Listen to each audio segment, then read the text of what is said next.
If you're applying for an Australian student visa from India, three things change that most consultants haven't updated you on. 1. The old GTE statement, gone. Been gone since March 2024. 2. What replaced it isn't an essay at all. It's 4 questions, 150 words each, typed directly into the visa form. 3. And this is the one nobody's telling you. On January 8 this year, India got moved into evidence level 3.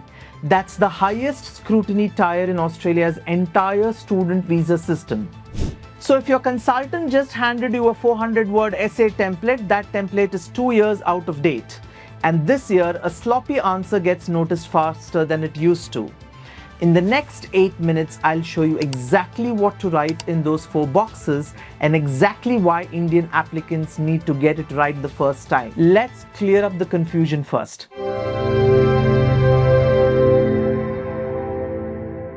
Until March 2024, Australia used something called the Genuine Temporary Entrant Test, or GTE. That's where the idea of a long personal statement comes from. On March 23, 2024, the Department of Home Affairs replaced GTE with the Genuine Student Requirement, or GS. And the change is bigger than a name swap. Here's what most guides still get wrong.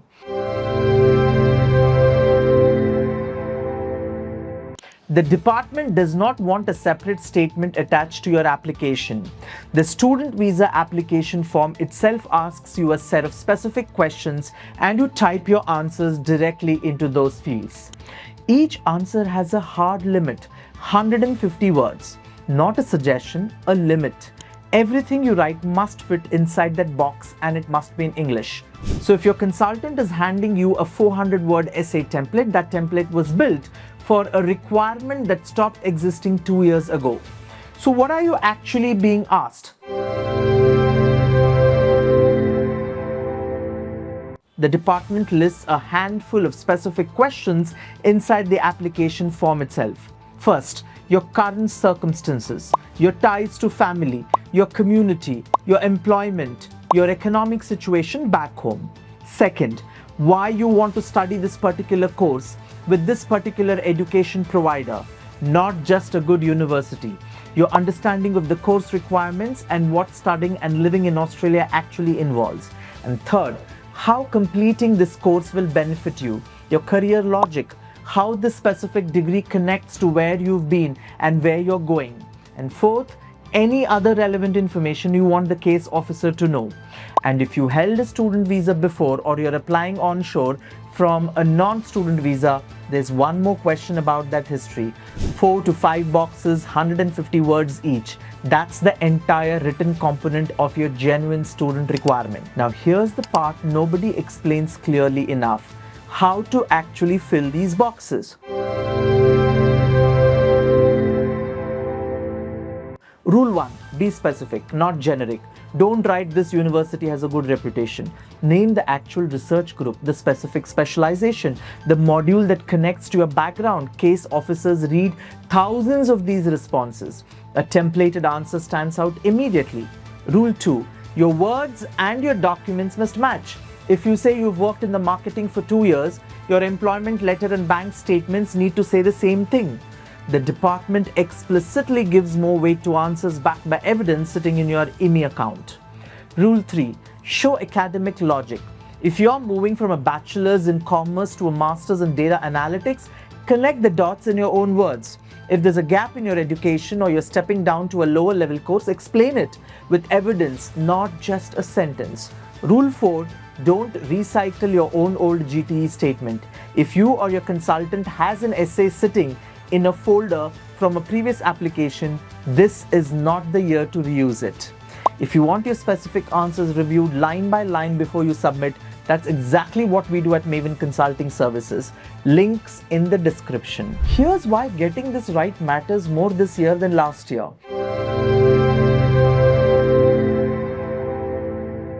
On January 8, 2026, the Department of Home Affairs moved India along with Nepal, Bangladesh and Bhutan into what's called Evidence Level 3.